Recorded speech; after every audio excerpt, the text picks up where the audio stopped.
Deepak Jha ji, sorry मैं आपके पास बहुत देर से आ रही हूँ।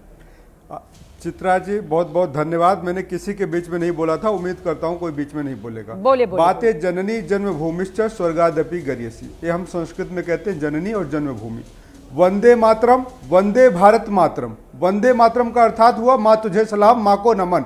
वंदे भारत मातरम का मतलब होता है वंदे, इस मातृभूमि को, इस भारत मातृभूमि को हम प्रणाम करते हैं, नमन करते हैं। इसको बोलने में शायद किसी को गुरेज नहीं होना चाहिए, इसीलिए 1996 में जब इसको गाया गया कलकत्ता के अधिवेशन में, कांग्रेस अध्यक्ष थे सयानी साहब, उनकी अध्यक्षता में सारे लोगों ने गाया और जब गाया इसको किया गया 1950 में स्वीकार किया गया राष्ट्रीय गीत के तौर पे। हाँ। और आज देखिए इस देश की खूबसूरती, इस देश की एकता को देखिए, सारे जहां से अच्छा हिंदुस्तान हमारा, हर नागरिक इसको गाता है, किसी को गुरेज नहीं है। लेकिन है क्या, इस देश में सिर्फ 3 राष्ट्रभक्त हैं। एक नरेंद्र मोदी जी जो बिना बुलाए पाकिस्तान चले जाते हैं, दूसरे जिन्ना की मजार पे जाने वाले लाल कृष्ण आडवाणी जी, तीसरे अटल बिहारी वाजपेयी जी जो जाते हैं बस लेके लाहौर यात्रा करने। तो 3 राष्ट्रभक्त है।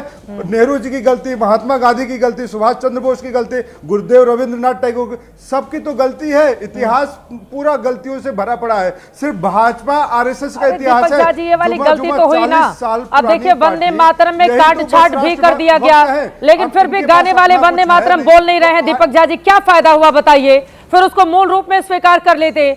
नहीं गाने वाले तो आज भी नहीं गा रहे हैं ना, उसमें काट छाट करके उसके शब्द हटा दिए गए वंदे मातरम के, लेकिन आज भी उसको वारिस पठान जैसे लोग नहीं गा रहे हैं। सुनिए चित्रा जी, तो ये गलती तो हुई ना दीपक झा जी, गलती तो हुई है। किरदार पे शर्मिंदा है, वो आए हैं यहाँ नसीहत करने हमको। तो आज भाजपा के लोग और जो मदनी जैसे लोग, मदनी कौन है भाई, कौन है मदनी, कौन जानता है मदनी को? अरे सरकार बताए ना कि सरकार क्या चाहती है। एक संविधान तब पास हुआ था संविधान सभा में जिसमें गुरुदेव रविंद्रनाथ टैगोर से लेकर महात्मा गांधी, जवाहरलाल नेहरू, सुभाष चंद्र बोस उनके साथ लेकर आज तक बड़ी बात है। चित्रा जी एक सवाल है, आज की सरकार है, आज संसद में मोदी जी की सरकार बताएगी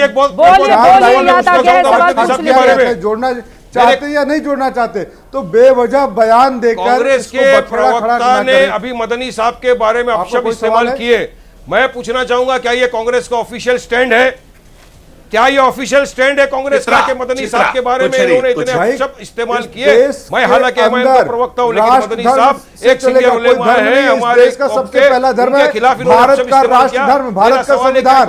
आप इनसे पूछिए, आपने इनसे पूछा कुरान बड़ा या देश बड़ा? मैं पूछता हूं भाजपा प्रवक्ताओं से भी कि इस देश में गीता से चलेगा, भागवत से चलेगा या संविधान से चलेगा और कुरान से चलेगा? किसी से नहीं चलेगा। जो संविधान है भारत के बारे में गलत बयानी नहीं दी। उन्होंने कहा कौन जानता है मदनी जी को, वो बस यही बोल रहे थे। आपसे मैंने पूछा कि देश बड़ा या धर्म, आप तो बोले नहीं, आगे आप दीपक झा पर बरसने के लिए। यही तो सवाल है ना। मैं चाहूंगा चित्रा जी, वो बस इतना बोल रहे थे कि कौन जानता है, आप शब्द नहीं बोला उन्होंने। अरे कांग्रेस के प्रवक्ता ने आप शब्द नहीं बोला, ये पूछा कि कौन भी देश की जनता देखे। दीपक जी की बात पूरी होने दीजिए, दीपक जी की बात पूरी होने दीजिए प्लीज, दीपक जी की बात पूरी होने दीजिए। कि देश के अंदर सांप्रदायिकता को तोड़ मोड़ पेश किया जाए, देश की भावनाओं को आहत किया जाए, लोगों की चेतना को ठेस पहुंचाई जाए। मदनी और आरएसएस दोनों एक ही थैली के चट्टे बट्टे हैं, इन दोनों में ज्यादा अंतर नहीं है। एक अपने तरीके से देश चलाना चाहता है, दूसरा अपने तरीके से देश चलाना चाहता है। इसलिए मैं कहता हूं मदनी और आरएसएस, राकेश सिन्हा जैसे विचारकों से बच के रहना इस देश को, क्योंकि ये दोनों ही देश के लिए खतरनाक है, दोनों ही देश को विभाजन के लिए जिम्मेदार है। हिंदू तमाम मेहमानों का बहुत धन्यवाद हमारे साथ इस चर्चा का हिस्सा बनने के लिए। वक्त हमें इतने की इजाजत देता है। वंदे मातरम को लेकर कुछ लोगों को आज भी दर्द होता है। मैंने कई बार यहां पर मौजूद प्रवक्ताओं से कहा वंदे मातरम कहने में क्या दिक्कत है, धर्म बड़ा या देश? किसी को बिल्कुल तकलीफ नहीं होनी चाहिए थी, क्योंकि देश सबसे बड़ा होता है, धर्म उसके बाद आता है। वंदे मातरम जिसको संविधान सभा ने स्वीकार करके देश का राष्ट्रगीत बनाया, किसी को दिक्कत नहीं होनी चाहिए बोलने के लिए। वो वंदे मातरम जब देश ने आजाद हिंदुस्तान में सांस लेनी शुरू की तो सबसे पहले ऑल इंडिया रेडियो पर वंदे मातरम ही बजाया गया।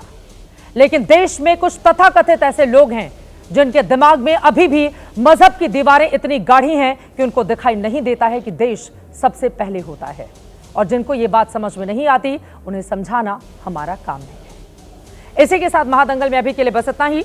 देश और दुनिया की तमाम खबरों के लिए आप देखते रहिए एबीपी न्यूज।